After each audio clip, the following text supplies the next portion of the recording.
छत्तीसगढ़ में माओवादियों के खिलाफ लगातार जो बड़े ऑपरेशन चलाए जा रहे हैं उसमें लगातार जवानों को बड़ी सफलता मिल रही है और इस लगातार मिल रही सफलता में आज एक और कड़ी जुड़ गई है, जिसमें सुकमा जिले में एक बार फिर एक बड़ी मुठभेड़ में बड़ा नुकसान माओवादियों को उठाना पड़ा। हालांकि इसमें 2 जवान भी घायल हुए हैं। क्या है पूरा मामला, इस पर बातचीत करते हैं। नमस्कार, मैं विकास तिवारी हूं, आप बस्तर टॉकीज देख रहे हैं।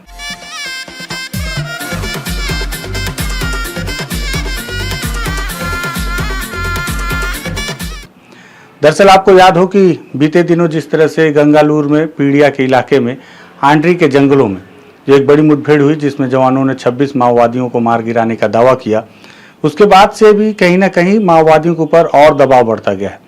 वहाँ उस इलाके से एक माओवादियों का पत्र मिला जिसमें भी इस बात को लेकर एक माओवादी लीडर ने दूसरी महिला माओवादी को लेकर एक पत्र लिखा था कि किस तरह से दबाव बढ़ रहा है और कोई भी इलाका उन्हें सुरक्षित नजर नहीं आ रहा है।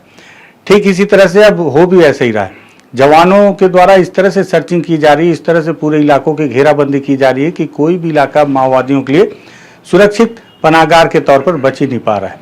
और यही वजह है कि अब माओवादी जिस इलाके में भी थोड़े से भी अगर एकजुट होते हैं या ग्रुप में एकत्रित होते हैं, संख्या बढ़ती है, तो उनकी सूचना तत्काल पिन पॉइंट सूचना, एकदम परफेक्ट सूचना जवानों तक पहुंचती है और उस पर एक ऑपरेशन लॉन्च किया जाता है। ऑपरेशन इतना सधा हुआ होता है कि जवानों के द्वारा उनके इलाके को पूरी तरह से पहले घेरा जाता है और घेरने के बाद जब जवान सीधे अटैक करते हैं तो माओवादियों के ऊपर पास कोई ऐसा रास्ता नहीं बचता कि वहां से बचकर बाहर निकल जाएं। ठीक यही हुआ सुकमा जिले के केरलापाल इलाके के एक जो जंगली इलाका है, ग्रामीण इलाका, उस इलाके में माओवादियों के एकत्रित होने की सूचना रही। दरअसल ऐसा भी बताया जा रहा है कि जब पीड़िया के इलाके में भी मुठभेड़ हुई तो उधर से दबाव बढ़ा और इस इलाके में गोगुंडा का इलाका है, उस जो केरलापाल का जो इलाका बता रहे हैं। और हालांकि भौगोलिक तौर पर अभी हम जब ग्राउंड पे जाएंगे तो पता चलेगी सारी जानकारी कि एक्चुअल में गांव का नाम क्या है। कुछ लोग बता रहे हैं एंडुम करके गाँव है जिसके जंगलों में पूरी मुठभेड़ हुई, उसमें माओवादियों की उपस्थिति थी। अभी कुछ जानकारों ने भी बताया जो उस इलाके के हैं कि लगभग 20 से 22-25 की संख्या में वहाँ पे माओवादी थे। बड़े हथियार भी थे उनके पास में, जिन्हें जवानों ने जब घेरा तो मुठभेड़ करने की उन्होंने कोशिश तो की लेकिन सफल नहीं हो पाया। और इस पूरी घटना में अब तक 16 माओवादियों के शव बरामद किए जा चुके हैं। मारे गए सभी माओवादियों के शव बरामद कर लिए गए हैं और इस मुठभेड़ में 2 जवान भी प्राथमिक तौर पर घायल हुए हैं, जिन्हें निकालने के लिए बताया जा रहा है कि हेलीकॉप्टर से उन्हें रेस्क्यू भी किया गया ताकि उन्हें तत्काल उपचार के लिए पहुँचाया जा सके। और इस पूरी घटना के बाद आप जो तस्वीरों में देख रहे हैं कि जवान किस तरह से मारे गए माओवादियों के शव लेकर वापस लौट रहे हैं, इसमें बताया जा रहा है कि एक जगदीश नाम का डिवीसीएम है वो भी मारा गया है। हालांकि इस बात की पुष्टि अब तक पुलिस के अधिकारियों ने नहीं की है। शाम 4 बजे सुकमा में पुलिस के आला अधिकारी एकत्रित होकर एक ज्वाइंट प्रेस ब्रीफिंग करेंगे जिसमें वो सारी जानकारी देंगे। ये प्राथमिक सूचना है कि माओवादियों को एक बड़ा नुकसान फिर से उठाना पड़ा है। बीते दिनों जिस तरह से 30 नक्सली मारे गए थे कांकेर और बीजापुर मिलाकर, अब सुकमा में 16 मारे गए।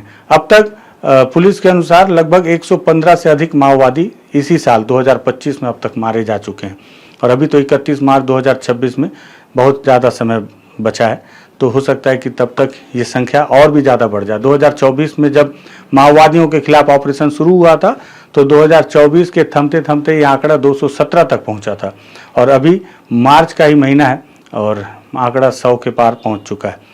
मारे गए माओवादियों के पास से AK-47, SLR, इंसास जैसे ऑटोमेटिक वेपन बरामद करने की जानकारी पुलिस के अधिकारियों ने प्रेस में नोट के माध्यम से दी है। साथ ही साथ ये भी बताया कि कई इनामी माओवादी हैं। शिनाख्ती के बाद सारी जानकारी हो पाएगी कि कितने लाख के कौन इनामी थे। अगर जगदीश मारा गया है तो प्रारंभिक तौर पर उसके ऊपर 8 लाख रुपए का इनाम घोषित किया गया था। डिवीसीएम उसके पास में AK-47 होता था और आप तस्वीर में देख रहे हैं ये जगदीश की तस्वीर है। संभवतः अगर ये मारा गया है तो यही वो माओवादी लीडर है जो किसी समय बीजापुर में भी हुआ करता था और किसी अभी केरलापाल के इलाके में। और जिस इलाके में मुठभेड़ हुई है उस इलाके में कभी दरभा एरिया कमेटी का सचिव रहा संजू, उसे जब यहाँ से वहाँ ट्रांसफ़र कर दिया गया तो वो भी केरलापाल एरिया में ही सक्रिय था और उसकी भी जानकारी थी। लेकिन इस मुठभेड़ में वो मारा गया या नहीं ये तो शिनाख्ती के बाद पता चलेगी।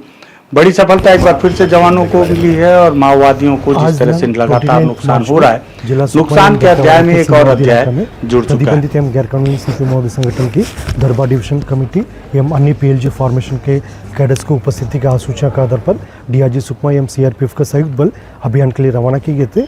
अभियान के दौरान आज दिनांक प्रातः 8 बजे से अनेक बार माओवादी एवं सुरक्षा बल के बीच में मुठभेड़ हुई। मुठभेड़ के उपरांत इलाका के सर्चिंग में अब तक कुल 16 माओवादियों का डेड बॉडी और काफ़ी बड़ी संख्या में AK-47, SLR, इंसास इत्यादि आर्म्स एम्युनिशन भी बरामद किए गए थे। मुठभेड़ में मारा गया माओवादियों का शिनाख्ती कार्रवाई भी जारी है। इस मुठभेड़ में हमारा 2 जवान घायल भी हुआ। उनकी स्थिति अभी सामान्य खतरे से बाहर है। उनकी इवैक्यूएशन के लिए और बेहतर इलाज के लिए आवश्यक व्यवस्था की जा रही है। आसपास इलाके में भी रीइंफोर्समेंट टीम द्वारा लगातार सर्चिंग की जा रही है। कोई बड़े कैडर की मारे जाने की सूचना है? आमतौर पर इस इलाका में दरबार डिविजनल कमेटी का cadres, state level committee cadre और EM डिविजनल कमेटी कैडर और अन्य PLG फॉर्मेशन का उपस्थिति रहते, उसी आधार पर ये अभियान जारी किए गए थे। अभी मारा गया माओवादियों का शिनाख्ती कार्रवाई अभी जारी है। शिनाख्ती जैसे कंप्लीट हो जाएगी उसके बाद हमको और विस्तार से जानकारी प्राप्त हो सकता है।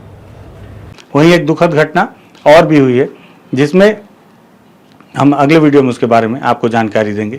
सबसे पहले मुझे लगा कि इस पर आपको एक प्राथमिक जानकारी दे दूं कि बड़ी मुठभेड़ हुई है, बड़ी सफलता जवानों को मिली है। ग्राउंड रिपोर्ट इस पर करने की हम कोशिश भी करेंगे। अगर आपको लगे कि प्राथमिक जानकारी आप और किसी तक पहुंचनी चाहिए तो इसे शेयर कीजिएगा। बस्तर टॉकीज को सब्सक्राइब कीजिएगा। धन्यवाद।